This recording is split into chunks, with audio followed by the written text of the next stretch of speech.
fucking bed. Jesus. All right, I'm ready when you guys are. Let's rock and roll.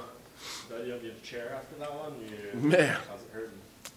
My leg's a little banged up for sure. You know, I was pretty sure that I had tackled the leg kick problem after the Hector Lombard fight, but clearly me and Mark need to sit down and figure that problem out a little bit. I knew he was going to throw hard leg kicks, but I thought that I'd be able to counter those with a hard right hand.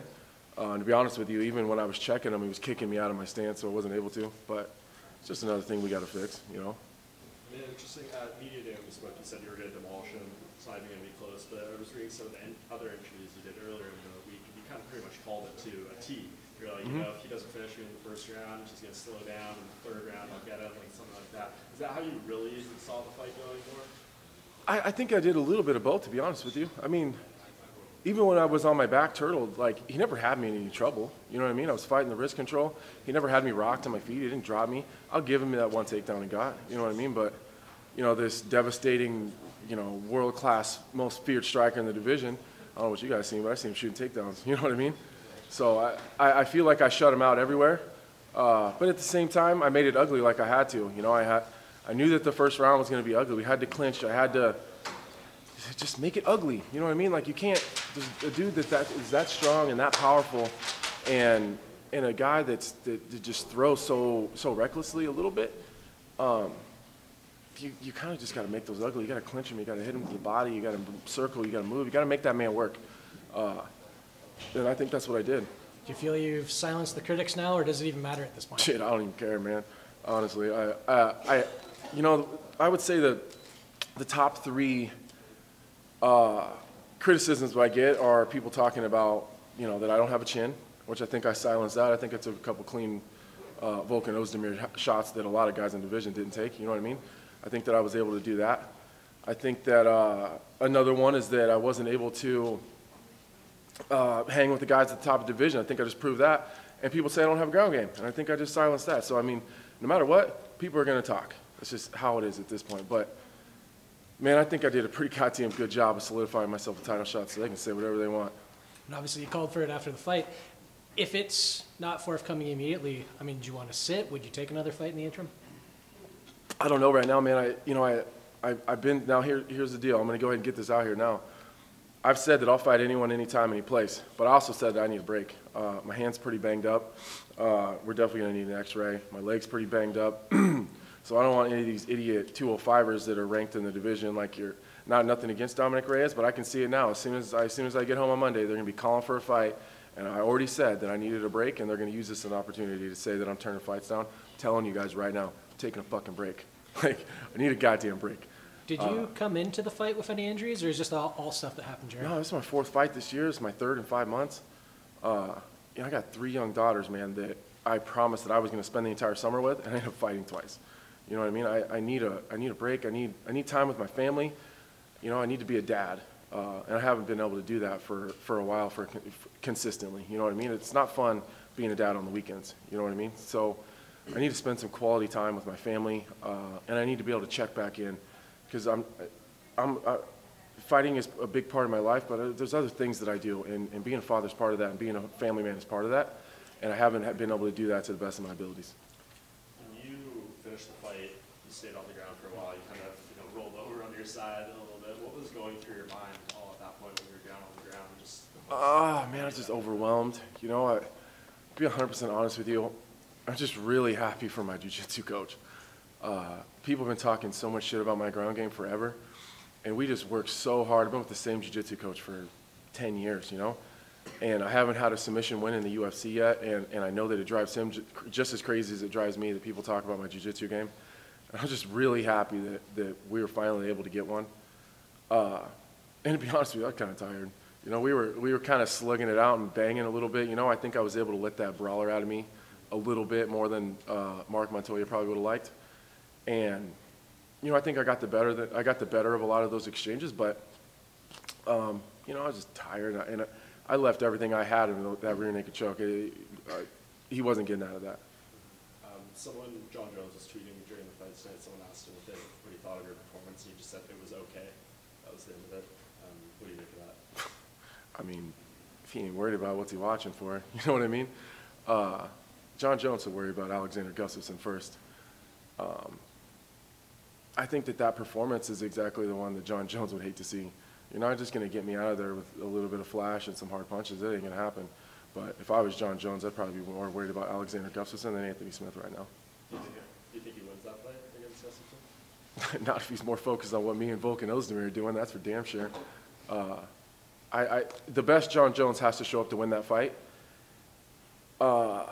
You know, I'd imagine with all the time off that John is going to train his ass off. You know, he claims that he didn't train at all for the first one. So if the real John Jones shows up, I'd imagine he gets it done. I hope he does, because that's who I want. You know, that's no disrespect to Gustafsson. I want to be the man to take out John Jones. He's got to get through Gus first. Yesterday you weighed in fully clothed. No, you didn't seem stressed at all. No. In great shape. Was it just because you didn't cut as much as before, as usual, or were you just? I cut 0 weight. Okay. 0 weight. I woke up. Jim Walter came in, told me we needed to get up and check my weight, and for whatever reason I was up at like 4:30 in the morning. So I just happened to be like, oh, I'm gonna go check my weight. So I ran downstairs at 4:30, checked it, and I was 206, like at 4:30 in the morning. So I just, you know, I drank a bottle of water, laid down, and then I woke up and ran down there, and I slipped my shoes off and stepped on the scale, and it said 206. I was like, all right, cool. You know, I don't have to undress. So I was fully fed. You know, I walked around about 215 during camp. The week of the fight, we switch up some stuff. We take out all the sodium. But I don't miss any meals. You know, I'm eating three large meals a day all fight week, 2 snacks, 2 gallons of water. You know, we just switch up some of the portions and stuff. And Do you think, because Volkan yesterday looked a little smaller than tonight, much smaller. Do you think that it was a factor tonight? Because you know, you had the durability to finish him on the ground. I think that's definitely one of my. He was tired. Yeah, he was tired. But I think that the way that I fought him had a lot to do with that. Which was my whole goal, is just, you know, I don't fight with the same type of pressure that like DC fights with. My pressure that I fight with is more mental. You know, I just don't go away, and I'm always giving you something to deal with. So I think that had a little bit to do with it, but I fully expected him to be tired in the 3rd round. What do you see the timeline being here? Because obviously Jones and Gus fighting in December, and then DC is lingering. You know, Jones wins, maybe they do that 3rd fight before DC retires or something. So how do you factor into this? Is your hope that, you know, Jones wins, DC fights off, retires, and then just you're the next guy? Yeah, that would be you know, the perfect idea for me. You know, hopefully, you know, DC wins. I like Derek Lewis. You know, I don't really care what happens in that fight, to be honest with you. If DC wins, you know, it'd be cool to see him fight Stipe, or fight Brock, or whatever the hell he's going to do. And then, you know, maybe me and whoever wins John Jones and Gustafsson in July, you know, International Fight Week in Vegas would be cool. And just last thing for me, can you describe, you know, to someone who's not fighting or anything, what those leg kicks feel like, especially after the fight? Because I don't think I've ever seen anyone sit on the side of the octagon for as long as you were after the fact, and then, you know, had to help you out and stuff. Like, what's the pain like there after the adrenaline goes away and everything? If you could imagine what it would feel like if Barry Bonds swung a baseball bat at your thigh like 9 or 10 times, it's probably pretty close to that. As I'm moving a little bit now, you know, I'm trying to get the blood flowing and starting to feel a little bit better, but man, I'm going to be a hurting unit tomorrow trying to fit my big ass on a plane. So it's terrible, man. It really is. And honestly, me and Mark, we need to spend a couple weeks just working on our leg kicks and stuff, and just get better at defending them. You've been up here a couple times now. What's it been like fighting in front of the Canadian fans? Man, did you guys hear the crowd? They were going crazy.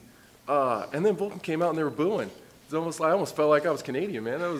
It was awesome. You know, like I don't know if I'd get that kind of, you know, ovation in Nebraska. You know, that was wild. I said at the beginning of the week, I didn't realize I had so many fans in Canada. And man, when my music played and Return of the Mac came on, man, they were just wild. There's people dancing in the crowd, and it was amazing. You know, the whole week has been awesome, man. I couldn't go anywhere without anybody, you know, hollering and screaming, "Go Lionheart!" Or, you know, it was amazing. It was amazing, and I really look forward to fighting in Canada again.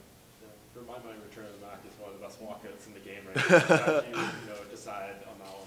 You know, honestly, 2 fights ago, Heidi is the one who always asks you what your walkout song is going to be.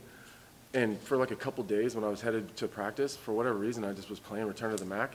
And I was just jamming, you know, and I would start my pad rounds with my boxing coach.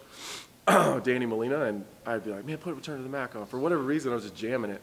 And kind of in that little jamming it phase, Heidi asked me what my walkout song was going to be, and I was like, Return to the Mac for sure. And then I came out to it in Germany, and the fans went crazy. And I think we're just going to stick with that for now. That's doing well. It is. Awesome. Thanks a lot, guys. I appreciate you guys. Thank you.